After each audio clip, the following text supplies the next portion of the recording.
জান্নাতের অপর অর্থ হচ্ছে সুখ এবং শান্তি, যেটা সব মানুষেরই চাওয়া। সবার চাওয়ার মধ্যে আইফোন নাই, সবার চাওয়ার মধ্যে রেঞ্জ রোভার নাই, সবার চাওয়ার মধ্যে গয়না নাই, কিন্তু সুখ এবং শান্তি এমন নিয়ামত ধনী গরিব বড় ছোট জুয়ান বুড়া পুরুষ নারী সবাই চায় একটু সুখে থাকতে, একটু শান্তিতে থাকতে। এবার আওয়াজ দিয়ে বলেন, সুখ দেওয়ার মালিক কে? শান্তি দেওয়ার মালিক কে? সেই আল্লাহর পছন্দের ধর্মের নাম ইসলাম।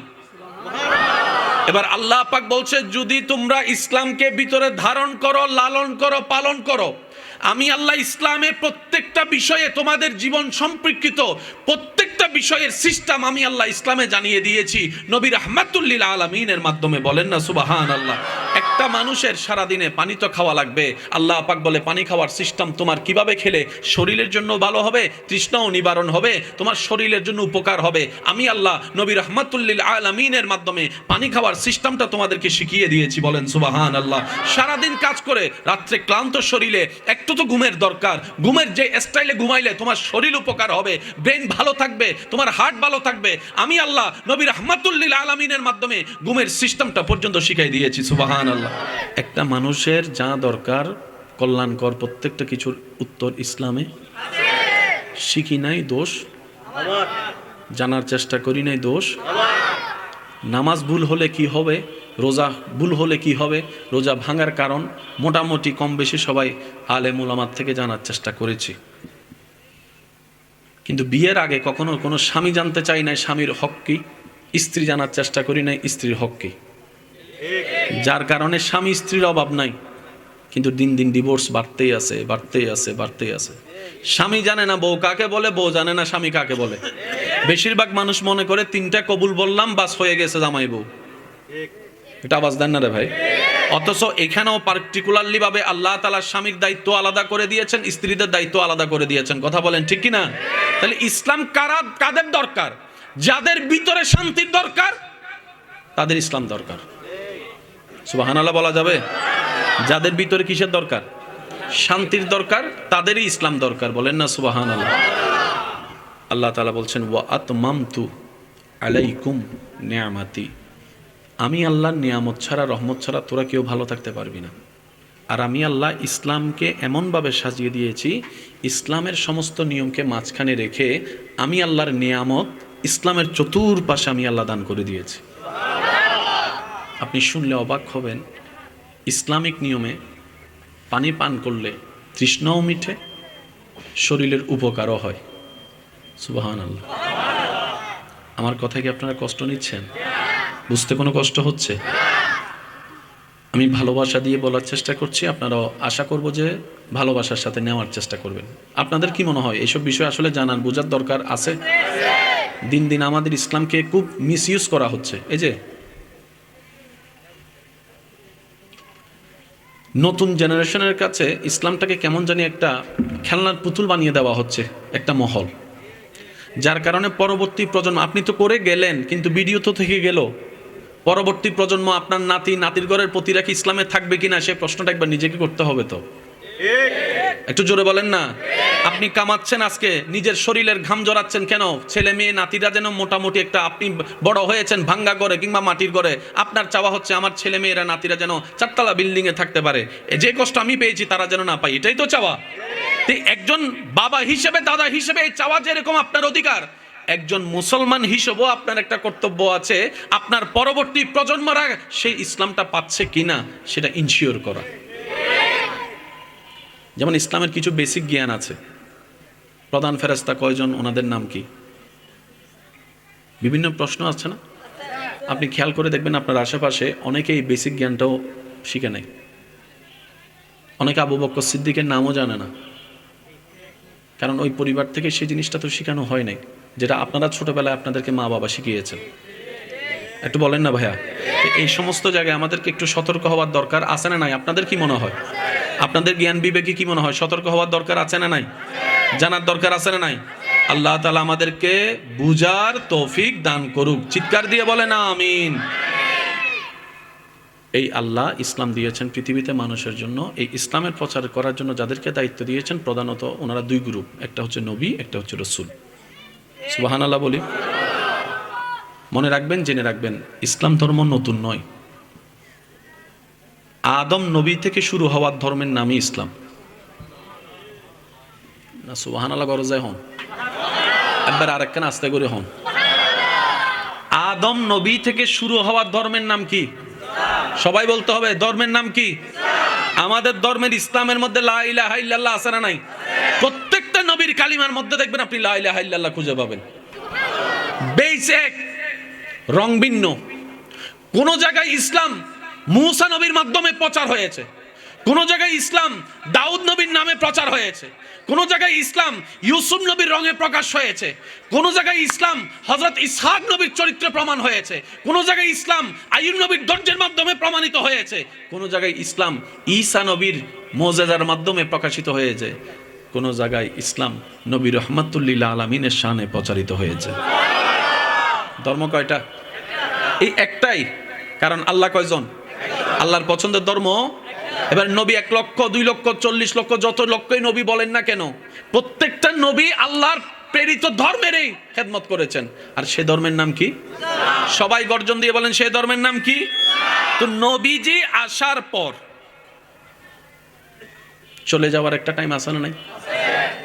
এবার পুরা বিশ্বের ইসলামের দায়িত্ব আল্লাহ দিলেন নবীকে। নবীজি বললেন, আল্লাহ আমি আসার চাইতে যাওয়ার মধ্যে বেশি খুশি। মনে রাখবেন, মৃত্যু কারো জন্য ভয়ের কারণ, আবার মৃত্যু কিছু কিছু সৌভাগ্যবান ব্যক্তির জন্য ঈদের দিন। সুবহানাল্লাহ বলি। মুমিন বান্দাদের জন্য মৃত্যু হচ্ছে মহা ঈদের দিন। কারণ ওই দুনিয়ার কষ্ট, যে কষ্টগুলোর মধ্যে উনি সবর করেছে, ঈমানের মৃত্যুর পরে রবের রহমতে ওই কষ্ট ওনাকে আর স্পর্শ করতে পারবে না। উনি এমন পথে যাত্রা শুরু করছেন, যে যাত্রার সেকেন্ডে সেকেন্ডে ডানে বামে সামনে পিছে উপরে নিচে রবের রহমত আর রহমত, শান্তি আর শান্তি, নিয়ামত আর নিয়ামত। সুবহান। আমরা কবরকে ভয় পাই, কারণ আমাদের মাথায় বসা একা কিভাবে থাকবো। আর যাদের মাথায় মনে বসে গিয়েছে আমি একা কই, আমার রবের রহমত তো আছে, তাদের অন্তর থেকে ভয়ই চলে গিয়েছে। সুবহান। পার্থক্যটা একটু বোঝার চেষ্টা করি আমরা। নবীজি বললেন, আল্লাহ আপনার দিদারে আমি একদিন চলে যাব, আমার পরেও কোনো নবী রসুল আর আসবে? আল্লাহ এই ইসলামের খেদমত কারা করবে, কিভাবে টিকবে? রব বলে যে আমি আল্লাহ প্ল্যানিং করে রেখেছি। কারণ ইসলাম নতুন কোনো নবীও আসবে না, ইসলাম নতুন করে আসার কোনো সুযোগ, ইসলামটার খেদমত চালু রাখতে হবে। কি বলেন আপনারা, ঠিক কিনা? প্রজন্ম বাই প্রজন্ম আপনারা ব্যবসা, চাকরি, ঘর বাড়ির জন্য প্রজন্ম খুঁজেন না, যে আমার একটা প্রজন্ম দরকার যেন আমার বংশটা টিকে থাকে। নবীজি বললেন, আল্লাহ তুমি কুদরতের অধিকারী, ব্যবস্থা তুমিই করো। রব বলেন, আপনি আসার পরে, জাহিরান দুনিয়া থেকে বিদায় নেওয়ার পরে এই ইসলামের খেদমত সাহাবায়ে কেরাম আহলে বায়েতরা করবে। বুঝবেন জিনিসটা? তো সাহাবাদেরও তো একটা বয়স নির্ধারণ আছে, 50 বছর, 60 বছর, 100 বছর, 150 বছর, 200 বছর। যেমন একসময় মুক্তিযোদ্ধা ছিল বাংলাদেশে অনেক বেশি, যত সাল সামনে যাচ্ছে আসল মুক্তিযোদ্ধার সংখ্যা, এটা স্বাভাবিক জিনিস। তো সাহাবা তো একদিন চলে যাবে, পৃথিবীতে একটা সাহাবা তো থাকবে না, যেমন এখন নাই। আল্লাহ পাক বলে, হাবিব আপনি টেনশন করবেন না, সাহাবার পরে সে দায়িত্ব ইসলামের খেদমত তাবিনরা পালন করবে, তাবিনের পরে তবে তাবিন পালন করবে। নবীজি বলে, আল্লাহ কিয়ামত পর্যন্ত তো তোমার বান্দা আমার উম্মত আসা বন্ধ হবে না, কিন্তু নবী আসা তো নবী যেহেতু আসা বন্ধ, সেহেতু তো সাহাবা হওয়াও বন্ধ। সাহাবা যেহেতু বন্ধ, তাবি বন্ধ, তাবি বন্ধ, তবে তাবি বন্ধ। তো কিয়ামত পর্যন্ত এই সিরাতে মুস্তাকিম, সঠিক পদের সন্ধান, ইন্নাদ্দিনা ইনদাল্লাহিল ইসলামের সেই আলো তোমার বান্দা আমার উম্মতরা কিভাবে পাবে?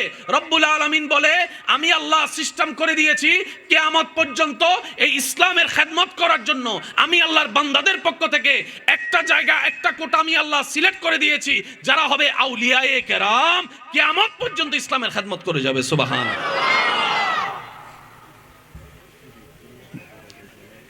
নড়াচড়া না করলে সুন্দর।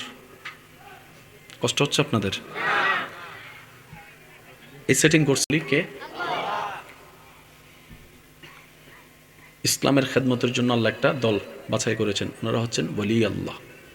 আর প্রত্যেকটা মুমিন মুসলমান নবী, রসুল, সাহাবা, আহলে বাইত, তাবি, তবে তাবি, এক কথায় আল্লাহর ওলি আল্লাহ যারা আল্লাহর প্রিয় বান্দা সবাইকে মানে, শ্রদ্ধা করে, সম্মান করে, মোহাব্বত করে। সুবহানাল্লাহ। টিকাইতে হবে ইসলাম, বলেন টিকাইতে হবে। খেদমত করার জন্য একটা দল লাগবে না? আপনার কি মনে হয় এটা দেখাশোনা করার জন্য একটা দল লাগবে না? ওই আল্লাহর পক্ষ থেকে মনোনীত দলের নামই হচ্ছে আউলিয়া আল্লাহ, ওলি আল্লাহ। প্যাঁচটা লাগলো কোথায়? প্যাঁচটা লাগলো কোথায়? আমরা কাকে ওলি মনে করছি আর আল্লাহ কাকে ওলি বানিয়েছেন, প্যাঁচ এই জায়গায় লাগছে। বুঝতে পারতেছেন কথা? আমাদের মনে হওয়া আর আল্লাহর বানানো এক, বলেন না এক? আমাদের সিস্টেম আর আল্লাহর পছন্দের সিস্টেম অনেক সময় মিলে, এই প্যাঁচ লাগে এই জায়গায়। না হয় ইসলামে কোনো প্যাঁচ, যদি কষ্ট না হয় একবার বলেন মারহাবা। ইসলামের খেদমতের জন্য আল্লাহর পছন্দনীয় বান্দাটা হচ্ছে যে ওলি আল্লাহ। এবার বলেন আমরা কি গায়রে মুসলিম না মুসলমান? জোরে বলেন না ভাই। আমরা ঈমান আনছি কি আনি নাই? কালিমা পড়ছি কি পড়ি নাই? নামাজ পড়ার চেষ্টা করি কি করি না? রোজা রাখার চেষ্টা করি কি করি না? কে কয়জন মুসলমান বানাইছি লিস্টি করেন। আমরা মুসলমান বানাইছি কাউকে? কিন্তু আপনি প্রত্যেকটা ওলি আল্লাহর জীবনের মধ্যে দেখবেন ওনারা নামাজও পড়ছে, রোজাও রাখছে, মুসলমানও বানাইছে। এই মুসলমান বানানোর দায়িত্বটা কে দিয়েছেন? একটু আওয়াজ দিয়ে বলেন। আমরা মুসলমান হয়েছি মুসলমান বানাতে, বলেন না মুসলমান বানাতে। কিন্তু আপনি আল্লাহর ওলিদের জীবনের মধ্যে দেখবেন আপনার যেই কোনো ওলি, আপনার যাকে ভালো লাগে, যার প্রতি আপনার দিল ঝুঁকে, ওনার জীবনী আপনি একটু পড়ে দেখেন। অনেক অন্য ধর্মের মানুষকে চরিত্রের সৌন্দর্য দিয়ে, মুখের সুন্দর ব্যবহার দিয়ে, ভালোবাসা দিয়ে, আদর দিয়ে, মায়া দিয়ে, মমতা দিয়ে ইসলামকে বুঝিয়ে দিয়েছেন। পরে তারা কালিমা পড়ে ইসলাম ধর্ম গ্রহণ করেছেন। তাহলে আমরা মুসলমান হয়েছি, মুসলমান বানাতে পারি। আজকে যার নামে আপনাদের এখানে উপস্থিত স্মরণ, ওনার জীবনে আপনি পড়ে দেখেন লক্ষ লক্ষ লক্ষ মানুষ যারা যারা মরে গিয়েন সুবগরি তাহন, আর যারা যারা জিন্দা আসনি তার একবার হন সুবহানাল্লাহ। মা সিডেঙ্গ হলে না বেশি মাথার দের। আচ্ছা আরেকবার বলেন সুবহানাল্লাহ। এবার মন খুলে একবার দরুদ শরীফ পড়েন। আল্লাহুম্মা সাল্লি আলা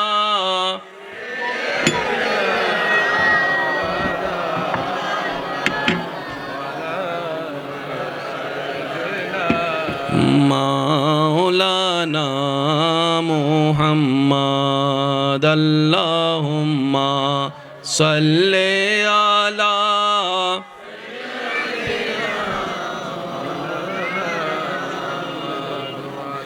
ওয়া আলা আলি। আচ্ছা মাশাআল্লাহ। মাওলানা जग में जब आए मोहम्मद इस्लाम जिंदा हो गए। सुबहान अल्लाह। নবীর প্রেমিকের আওয়াজ আরো জোরে হবে, বলেন সুবহান আল্লাহ। শব্দটা খেয়াল করবেন।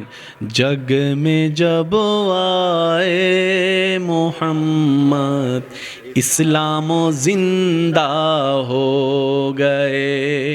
भूतों ने सब कलमा पढ़ा, काफिर मुसलमान हो गए। जग में जब आए मोहम्मद इस्लाम जिंदा हो गए। उच्च आवाज एक बार बोलें मरहबा। আর একটু জোরে বলেন মারহাবা। ওলি কোটাটা কার পক্ষ থেকে সিলেক্ট? সাহাবা কোটাটা কার পক্ষ থেকে সিলেক্ট? তাবি কোটাটা কার পক্ষ থেকে সিলেক্ট? তাহলে প্যাঁচের কোনো কিছু নাই। দ্বিতীয় নম্বর কথা মনে রাখবেন, পৃথিবীর যত ইজ্জত সম্মান সম্পর্ক পাওয়ার যত যায় বলেন সব কিছু নির্ভর করে তাল্লুকের উপরে, সম্পর্কের উপরে। কার সাথে কার সম্পর্ক, তার পাওয়ার যেমন, সম্পর্ক যার তার পাওয়ারও। অস্বীকার করতে পারবেন? মেম্বারের ফোলা আর চেয়ারম্যানের ফোলার পাওয়ার এক? শুনি নাই। চেয়ারম্যানের ছেলে আর এমপির ছেলের পাওয়ার এক? এমপির ছেলে আর মন্ত্রীর ছেলের পাওয়ার এক? মন্ত্রীর ছেলে আর প্রধানমন্ত্রীর ছেলের পাওয়ার এক? অথচ সবাই এক ক্লাসে পড়ে। যখন আপনি পাওয়ারফুলের সাথে আপনার সম্পর্ক, তার পাওয়ার যেমন আপনার ভাবও তেমন। এই কথায় কারো কোনো দ্বিমত? বলেন না, এই কথায় কারো কোনো দ্বিমত? কাপড় যখন আমাদের শরীরে লাগে, অর্থ দাম সম্মান তার একরকম। সেই দোকানের কাপড় যখন কোরআনুল কারীমের সাথে লেগে যায়, সেটা মানুষের সম্মানের পাত্র হয়ে যায়। এবার বলেন, সবচেয়ে দামি সম্পদ কি টাকা পয়সা না ইজ্জত? সবাই বলেন, আরো জোরে। প্রত্যেকটা মানুষের সবচেয়ে দামি সম্পদের নাম হচ্ছে ইজ্জত। আর আল্লাহ তাআলা বলছেন, ওয়ালিল্লাহিল ইজ্জাতু ওয়ালি রাসূলিহি ওয়ালিল মুমিনিন। ইজ্জত আমি আল্লাহর জন্য, ইজ্জত আমার নবী রাসূলের জন্য, আর ইজ্জত কিয়ামত পর্যন্ত আসা আমার বান্দাদের ভিতরে আমি আল্লাহর প্রেমিক, আমাকে ভয়কারী আমার মুমিন বান্দাদের জন্যই আমি আল্লাহ ইজ্জত রেখেছি। তাহলে আপনার আমার যদি সেই ইজ্জতের কোটায় যেতে হয়, আপনাকে আমাকে সেই কোটায় যেতে হবে যেখানে ইজ্জত বরাদ্দ আছে। কারণ কিছু জিনিস আছে আপনি তর্ক করলে, ঝগড়া করলে, মারামারি করলে পাবেন, যেমন জায়গা আপনি পাবেন, রুম পাবেন, ঘর পাবেন, কিন্তু মারামারি করে তো জান্নাত দখল করা যাবে না। বুঝতে পারছি কথা? আপনি মারামারি করে জায়গা পাবেন, মারামারি করে আপনি ইজ্জত পাবেন না। আপনি মারামারি করে আইফোন ছিনাই নিতে পারবেন, আপনি মারামারি করে তার জ্ঞান নিতে পারবেন না। একটু আওয়াজ দিয়ে বলেন না ভাইয়া। আপনি মারামারি করে দোকান দখল করতে পারবেন, কিন্তু আপনি মারামারি করে মানুষের অন্তরে জায়গা, দিল দখল করতে পারবেন না। তো দুইটা জিনিস আলাদা বিষয়। তর্ক ঝগড়া করে কি কি পাওয়া যায় লিস্টি করেন, তর্ক ঝগড়া করা ছাড়া কি কি পাওয়া যায় লিস্টি করেন। আপনার চাওয়াকে লিস্টি করেন। আপনার চাওয়ার মধ্যে প্রধান হচ্ছে ইজ্জত, আপনার চাওয়ার মধ্যে প্রধান হচ্ছে ইজ্জত, এলম, জ্ঞান, সম্মান, শান্তি, সুখ, মায়া, ভালোবাসা, সুস্থতা, আর সমস্ত কিছুই রবের দরবার থেকে বরাদ্দ হয়। আর রব বলে, আমি আমার নিয়ামত রেখেছি শুধুমাত্র মুমিন বান্দাদের জন্যই। এখানে প্যাঁচের কোনো কিছু, বলেন না, প্যাঁচের কোনো কিছু। যার বুঝ যেমন, সামনের বিষয় তার জন্য তেমন। আমাদের সমাজে কিছু দেখবেন, আপনার আশেপাশেও খেয়াল করলে দেখবেন, কিছু গাঁটতেরা মানুষ আছে, আছে না? ইতেরে যা বুঝে বুঝো, এটা হতে বেগিন বুঝি তাল গাছি বাহার অনারের এন্ডে নাই দিয়েন বুঝি আই, আছে না অনারের এন্ডে? তাইলে মাতি হইবেন দেরি, ন তাইলে আর কি হইবেন বাজ। 10 বার বিচার গরনের ফর, তারপর মানুষ হদিতের গাড়িয়েন সিরেঙ্গে মানুষ যারা আসো তারা হইনি রোহিঙ্গা তাইলে চুপ গরিতা হবাই, রোহিঙ্গা তাইলে কি আর বুঝিব না? তো সিরেঙ্গে মানুষ হদাই ইতার গাঁর কেন জোর হন ভাই, ইতার গাঁর ইতার গাঁর যাতে তেরা হই ফেলায়, উনন্যে বুঝি ফেলায়, ইতারা যত বুঝাইবে বুঝো, হতা কি বুঝো দেখছি না? এবার বলেন, এটা কি সুস্থ মানুষ না অসুস্থ মানুষ? ডিভাইনটা আপনারাই করবেন। এই ধরনের মানুষগুলা কি সুস্থ মানুষের ক্যাটাগরিতে ফেলবেন নাকি অসুস্থ মানুষের ক্যাটাগরি? তো অসুস্থ ক্যাটাগরি যদি আপনি বুঝে ফেলেন, তার সাথে তর্কে যাচ্ছেন কেন? তার সাথে তর্ক করা, ঝগড়া করা মানে আপনার টাইম ওয়েস্ট ছাড়া আর কিচ্ছুই নয়। মনে রাখবেন ভাইয়ারা, শ্রদ্ধার সাথে বলি, পৃথিবীতে দুইটা বিষয় নিয়ে কখনো কম্প্রোমাইজ করবেন না, করলেই বোকামি করবেন। একটা হচ্ছে ঈমানের ব্যাপারে কোনো কম্প্রোমাইজ করবেন না, আরেকটা হচ্ছে নিজের জীবনের ব্যাপারে কোনো কম্প্রোমাইজ করবেন না। কারণ দুনিয়াতে আসছেন কয়বার, আর আসার সুযোগ আছে? মোবাইল হারালে তো মোবাইল পাওয়ার সুযোগ, চাকরি হারালে চাকরি পাওয়ার সুযোগ, সময় হারালে সময় পাওয়ার কোনো সুযোগ। সেজন্য ঈমান এবং জীবনের ব্যাপারে কোনো কম্প্রোমাইজ করা চলবে। আল্লাহ আমাদেরকে একটু আবেগ কন্ট্রোল করে, বিবেক জাগ্রত করে বুঝার তৌফিক দান করুক।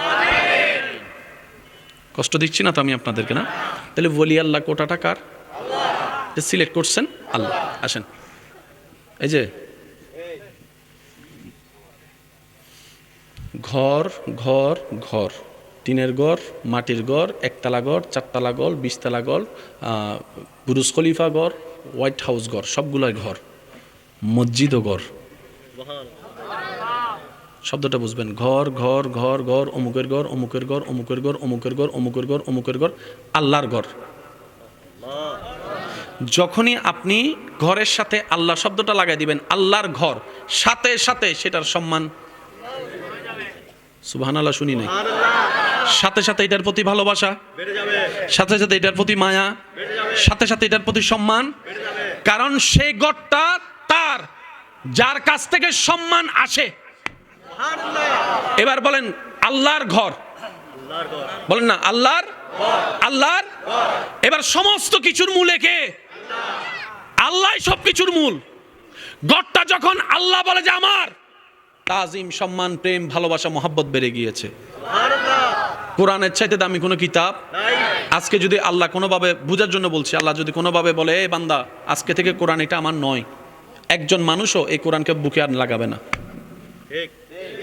আল্লাহ যদি বলে যে এই বান্দা কোরআন এটা আমার নয়, আজকে থেকে ক্যান্সেল, কোনো বান্দা আর এই কোরআন মাথাও নিবে না, বুকেও নিবে না, চুমুও খাবে না। কিন্তু কোরআন যখন কিতাবুল্লাহ হয়েছে, আল্লাহর কিতাব, তাজিম, সম্মান, ভালোবাসা, প্রেম এই কোরআনের জন্য। তো সবকিছুর মূলে কে? একটু জোরে বলেন সবকিছুর মূলে কে? এবার আমি বলতে চাই আপনারা শুধু একটু বুঝে বুঝে উত্তর দিবেন। আল্লাহর ঘর, আল্লাহর কিতাব, আল্লাহর রসুল, আল্লাহর বন্ধু। সব জায়গায় আল্লাহ শব্দ আছে, সব জায়গায় আল্লাহ শব্দ আছে। এইখানের ভিতর কোনো বান্দাকে যদি আল্লাহ কোনোভাবে জানাই দেয় এই বান্দাটা এই এলাকার সবচেয়ে খারাপ বান্দা, কেউ তাকে পছন্দ করে না, এমন বান্দাকেও যদি আল্লাহ কাউকে জানাই দেয়, বোঝার জন্য বলছি,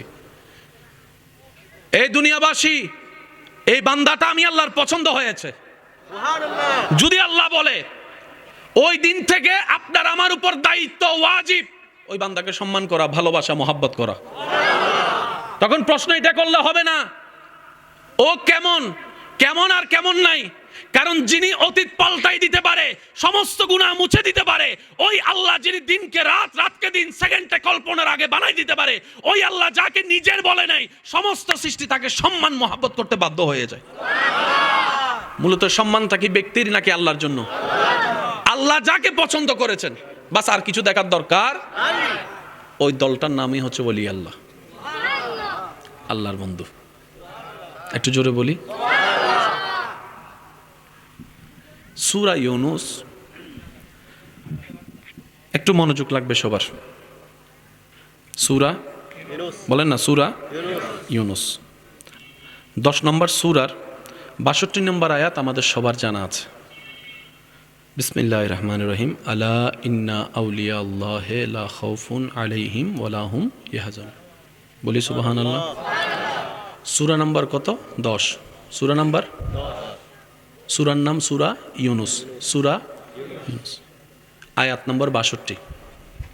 আয়াত নম্বর কত? 62। বলছেন আল্লাহ, বলেন বলছেন আল্লাহ। বিষয়বস্তু হচ্ছে আল্লাহর বন্ধুদের ব্যাপারে আল্লাহ কথা বলছেন।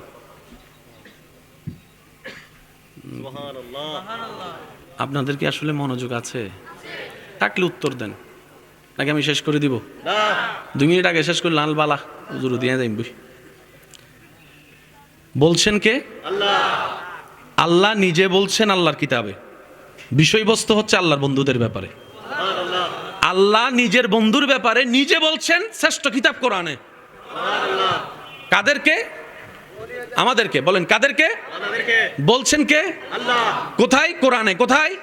কাদের ব্যাপারে? আল্লাহর বন্ধুদের ব্যাপারে। কাদের ব্যাপারে? কাদের কাছে? আমাদের কাছে। আলা, সাবধান, ইন্না আউলিয়া আল্লাহ লা খাউফুন আলাইহিম ওয়ালা হুম ইয়াহজানুন। আমার যারা বন্ধু হবে তাদের কোনো ভয়ও নাই, তাদের কোনো দুশ্চিন্তাও নেই। দুইটা শব্দ এখানে একটু খেয়াল করবেন। বলছেন আল্লাহ, বিষয়বস্তু হচ্ছে আল্লাহর বন্ধুদের ব্যাপারে, নিউজটা জানাচ্ছে আল্লাহ আমাদেরকে। মূল বিষয় কি? হে আমার বান্দারা, তোমরা শুনে রাখো, তোমরা তো দুনিয়াতে থাকবা, চলবা, তোমাদের আশেপাশে আমি আল্লাহর কিছু প্রিয় বান্দারা থাকবে। তোমাদের আশেপাশে আমার আল্লাহর কিছু স্পেশাল প্রিয় বান্দা থাকবে।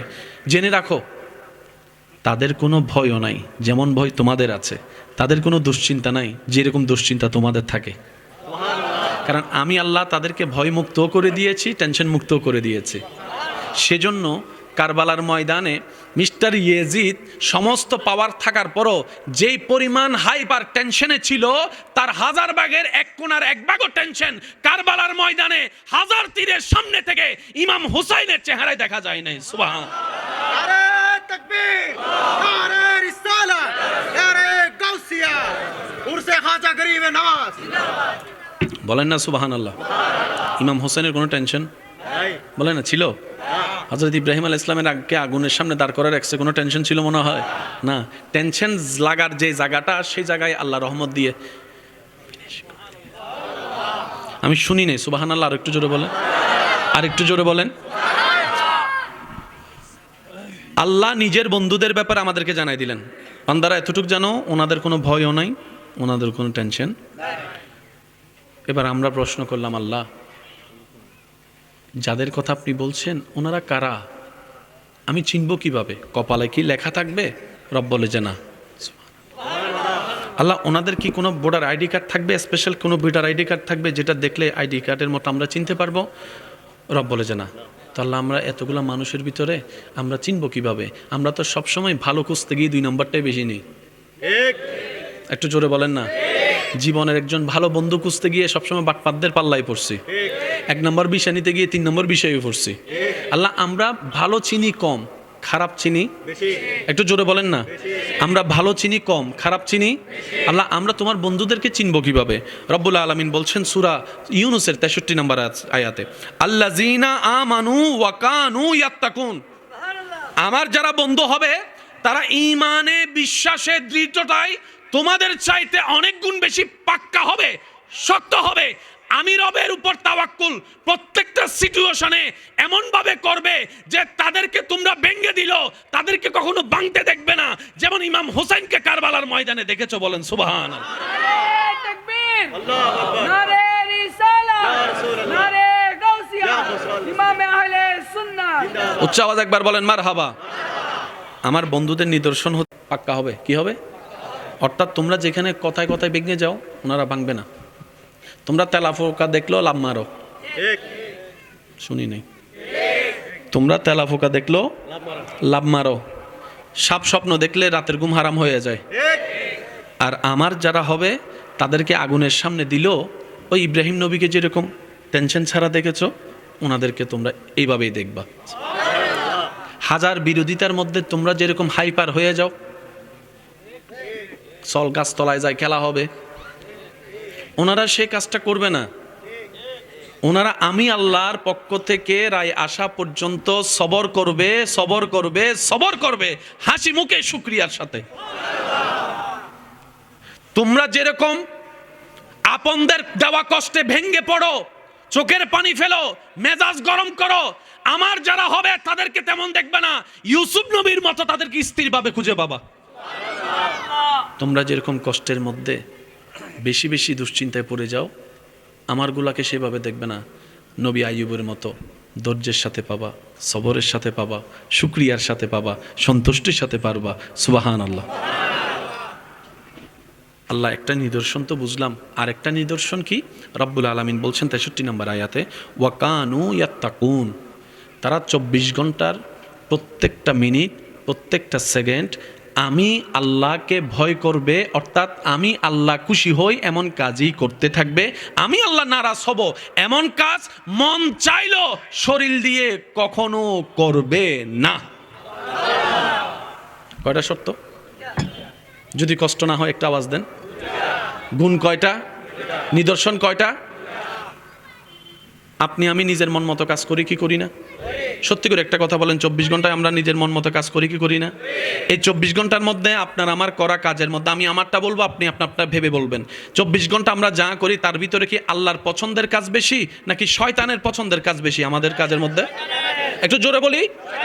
আপনার আমার 24 ঘন্টা কাজে, কথায়, চোখে, হাতে, পায়ে, চিন্তায়, মনে যাই করি, যাই বলি, যাই ভাবি, বেশিরভাগ দেখবেন শয়তান খুশি হওয়ার মতো কাজ আপনার আমার বেশি। কিন্তু আল্লাহ পাক বলছে আমার ওলি বন্ধু কারা জানো?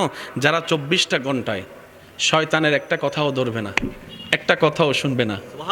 24টা ঘন্টায় শুধু আমি আল্লাহ কেমনে খুশি হব, আমি আল্লাহ কি করলে বান্দা আমি আল্লাহ খুশি হব, তারা এই চিন্তায় থাকবে। আমি আল্লাহকে খুশি করার মতো কাজ করতে থাকবে। তারাই আমার ওলি, তারাই আমার বন্ধু। কয় আয়াত বললাম? সূরার নাম সূরা আরেকটু জোরে, আয়াত নাম্বার 63। বলছেন কে? কাদের বিষয়ে? আল্লাহর বন্ধুদের ব্যাপারে। কাদের বিষয়ে? আল্লাহর বন্ধু। এবার 64 নম্বর আয়াতটা একটু খেয়াল করেন। আল্লাহু আকবার, আল্লাহু আকবার। আল্লাহ তাআলা বলছেন, হে আমার বান্দা, এবার বুঝতে পারছো আমার বন্ধু কারা? আমরা বললাম আল্লাহ, হ্যাঁ, অল্প জ্ঞানে কিছুটা আমরা বুঝতে পারছি। অর্থাৎ সাধারণ মানুষ আর তোমার বন্ধু এক নয়। সাধারণ মানুষের চিন্তা তোমার বন্ধুদের চিন্তা এক নয়। সাধারণ মানুষের কথা তোমার বন্ধুদের কথা এক নয়। সাধারণ মানুষের চরিত্র তোমার বন্ধুদের চরিত্র এক নয়। সাধারণ মানুষের চলাফেরা, সংসার, পরিবার তোমার বন্ধুদের সংসার, পরিবার চলা এক নয়। পার্থক্য আল্লাহ বুঝতে পেরেছি। এবার আল্লাহ তাআলা বলে যে তাহলে তোমরা আরো শুনে রাখো, যারা হবে আমার সেই প্রিয়, সুবহানাল্লাহ বলি, যারা হবে আমার সেই প্রিয়, তাদের জন্য আমি আল্লাহর পক্ষ থেকে শুভ সংবাদ।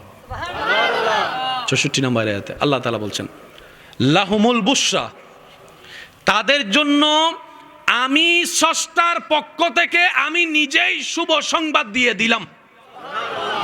শুভ সংবাদ যদি আল্লাহ দেয় কেমন হতে পারে নিয়ামত।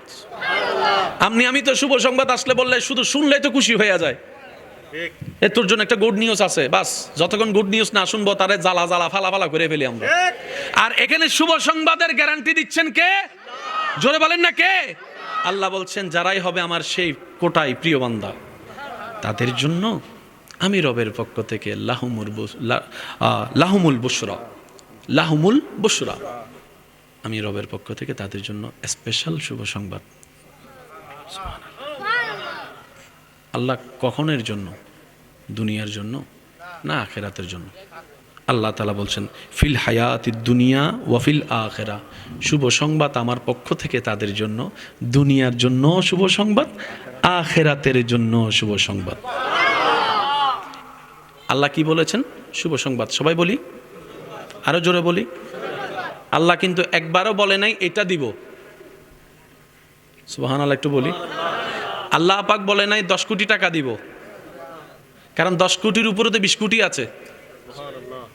আল্লাহ তাআলা বলে নাই 10 ফুট লম্বা বানাবো, কারণ 10 ফুটের উপরে তো 20 ফুট আছে।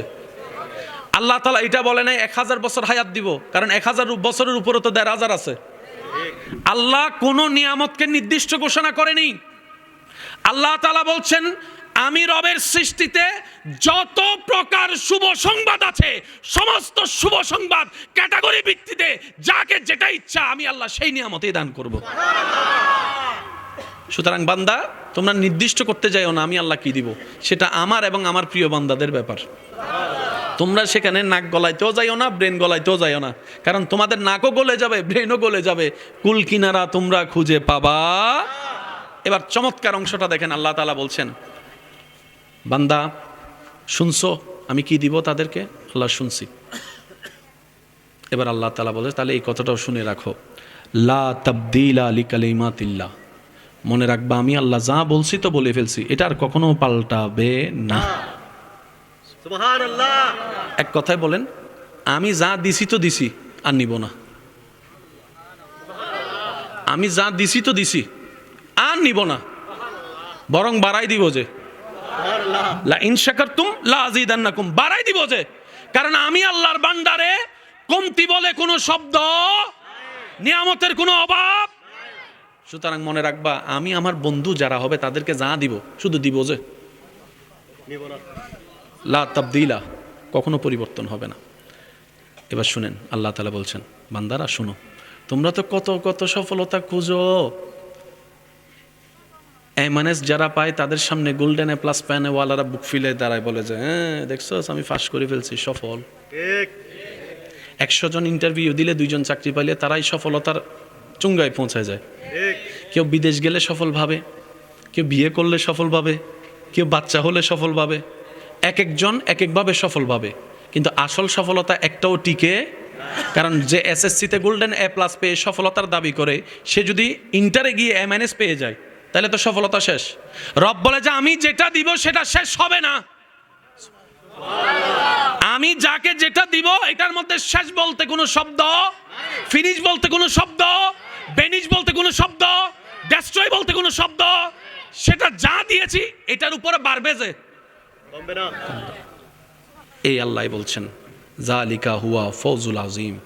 তোমরা যে সফলতা খুঁজো এটাই হচ্ছে আসল সফলতা, যে সফলতার কোনো শেষ নাই। সূরার নাম একগুণ যোগ করি দেখি নমাদের আরো জোরে। সূরার নাম আয়াত নম্বর 62, 63, 64। সুবহানাল্লাহ। আল্লাহ তাআলা আমাদের সবাইকে একটু বোঝার তৌফিক দান করুক। আমিন। আমি আপনাদের থেকে বিদায় নিব, বেশিক্ষণ আর ডিস্টার্ব করছি না। শেষ কথায় আমি আসছি, একটু মনোযোগ দিবেন আমার কথায়। ওই যে বললাম আমাদের মনে করা আর আল্লাহ দেওয়া এক নয়। ঠিক। আমরা তো ভালো মনে করে অনেকটা বিয়েও করে ফেলি, বিয়ের 6 মাস বাদে না দেখা যায় এই জন্য মাতে ঠিক।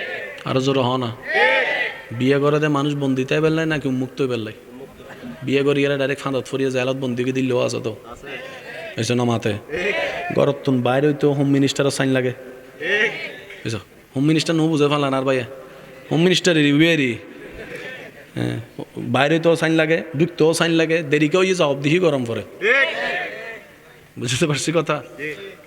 আমরা আমাদের জ্ঞান বুদ্ধি দিয়ে, এটা সবসময় মাথায় রাখবেন, আল্লাহর কুদরত কখনো বোঝা সম্ভব নয়। আল্লাহর কুদরত আপনার আমার জ্ঞানের অনেক অনেক অনেক বাহিরে। আপনি আমি আমার জ্ঞান দিয়ে নলকূপ ঠিক করতে পারবো, ঠিক। রাস্তা মেরামত করতে পারবো, কিন্তু মেরাজের রাস্তা খুঁজে পাওয়া সম্ভব নয়। তো যতটুকু আমাদের লিমিট অতটুকুই থাকলে আমাদের জন্য বরকত। ঠিক। যাতে বেশি করতে গেলে সীমা লঙ্ঘনকারীর ভিতর আপনার আমার নাম না আসে। আল্লাহ তাআলা আমাদেরকে একটু বুঝার তৌফিক দান করুন। আর একটু জোরে বলেন আল্লাহ তাআলা ইসলামের সমঝ নিয়ে চলার আমাদের সবাইকে তৌফিক দান করুন। এবার আমার কথাটা একদম গভীরভাবে শুনছে, এতটুকু কি কথা ক্লিয়ার বুঝে গেছে? তাহলে আল্লাহর প্রিয় বান্দাদের যারা আছে বলি আল্লাহ, এই কোটাটা কার? এটা আল্লাহর দেওয়া সিলেকশন, এখানে আপনার আমার কারো কোনো হার নাই। আচ্ছা, এবার আল্লাহর প্রিয় বান্দা হওয়ার আমাদের ইচ্ছা আছে না? বলেন না, আছে না?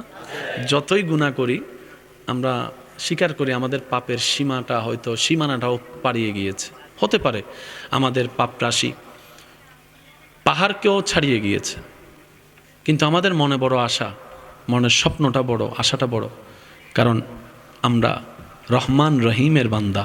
সুবহানাল্লাহ। আমাদের একজন রব যিনি রহমানও, যিনি রহিমও, যিনি গফফারও।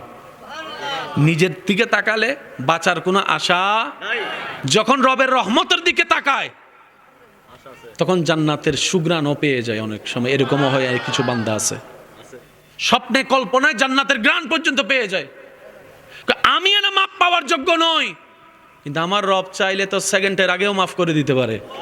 তাহলে একদিকে আমাদের রব রব্বুল আলামিন, অন্যদিকে আমাদের নবী নবী রাহমাতুল লিল আলামিন। পাওয়ার আশার চান্সেস আমাদের বেশি। এবার বান্দা গুনাহগার যারা আছে আমরা, আমাদের একটা প্লাস পয়েন্ট হচ্ছে যে আমরা গুনাহগার সত্য, কিন্তু আমরা বেয়াদব নই। বেয়াদব আর গুনাহগার আসমান জমিনের পার্থক্য। গুনাহগারের মাফ আছে, আপনারা কি বলেন? গুনাহগারের মাফ আছে। মাপ আছে, বেয়াদবের মাপ কোথাও। আপনার ঘরও যদি একটু খেয়াল করে দেখেন বেয়াদবের মাপ নাই। আপনার ঘরের কথা খেয়াল করে যদি দেখেন বেয়াদবের মাপ নাই, কিন্তু গুনাহগারের মাপ আছে। আমরা হাজার গুনাহগার হতে পারি, কিন্তু বুকে হাত রেখে এতটুকু বলতে পারবো সবাই, আল্লাহ আমরা গুনাহগার সত্য, কিন্তু আল্লাহ আমরা বেয়াদব না, আমরা বেয়াদব না, আমরা বেয়াদব না। বেয়াদব সবসময় রহমত থেকে মাহরুম হয়। ঠিক। একটু জোরে বলেন না। ইসলাম এমন একটা ধর্ম, পৃথিবীতে সিস্টেম হচ্ছে অপরাধীদেরকে সবাই খুঁজতে থাকে সাজা দেওয়ার জন্য, কিন্তু রব্বুল আলামিন অপরাধীদেরকে ডাকতে থাকে শুধু ক্ষমা করে দেওয়ার জন্য। সুবহান। পৃথিবীর সিস্টেম, আপনার যেই লেভেল আছে, আপনি যদি আসামি হিসাবে চিহ্নিত হন, অপরাধী হন, আপনার সেই লেভেলটা নিচের দিকে নামবে, কখনো উপরের দিকে যাবে না। যে কোনো প্রফেশন আপনি যদি ধরেন, ভুল যদি ধরা খায়, অপরাধ যদি ধরা খায়, আপনার পজিশন নিচের দিকে নামবে, উপরের দিকে যাবে না। কিন্তু নবী রাহমাতুল্লিল আলামিনের উম্মত হওয়ার কারণে আপনার আমার নসিবকে আল্লাহ এমনভাবে চমকাই দিয়েছেন, পৃথিবীর আসামিদের কোথাও জায়গায় নাই। কিন্তু নবী বলে, শুনে রাখো, আত্তাইবু হাবিবুল্লাহ, হাজার গুনাহ করার পরও রবের দরবারে যে মাথা ঝুঁকিয়ে অন্তর থেকে তওবা করবে, আমি নবী মুস্তাফা ফরমান দিয়ে দিলাম, তওবাকারী আল্লাহর প্রিয় হয়ে যায়। সুবহানাল্লাহ। আমরা যেন তওবার সাথে বন্ধুত্ব রাখতে পারি, আল্লাহ তৌফিক দান করুন। আল্লাহু আকবার। এবার আমরা সবাই মিলে বললাম, আল্লাহ, নবী হওয়ার রাস্তা তো বন্ধ, এক রসুল হওয়ার রাস্তাও বন্ধ। তো। নবী রসুল যেহেতু রাস্তা বন্ধ হয়েছে, অটোমেটিক সাহাবা হওয়া বন্ধ, তাবি হওয়া বন্ধ, তবে তাবি হওয়া বন্ধ। আর আহলে বাইত এটা নসিবের ব্যাপার। আল্লাহ, আমরা যারা সাধারণ তোমার বান্দারা আছি, আমরা কি তোমার প্রিয় হতে পারবো? রব বলে যে হ্যাঁ, কোটা খোলা রাখছি তো, সব কোটা বন্ধ, একটা কোটা খোলা রাখছি।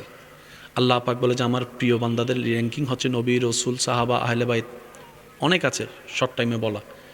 নবী তুমি হতে পারবে না, নবী রসুল এটা আমি আল্লাহর সিলেকশন। সুবহানাল্লাহ। ইন্নাল্লাহ আস্তাফা আদামা।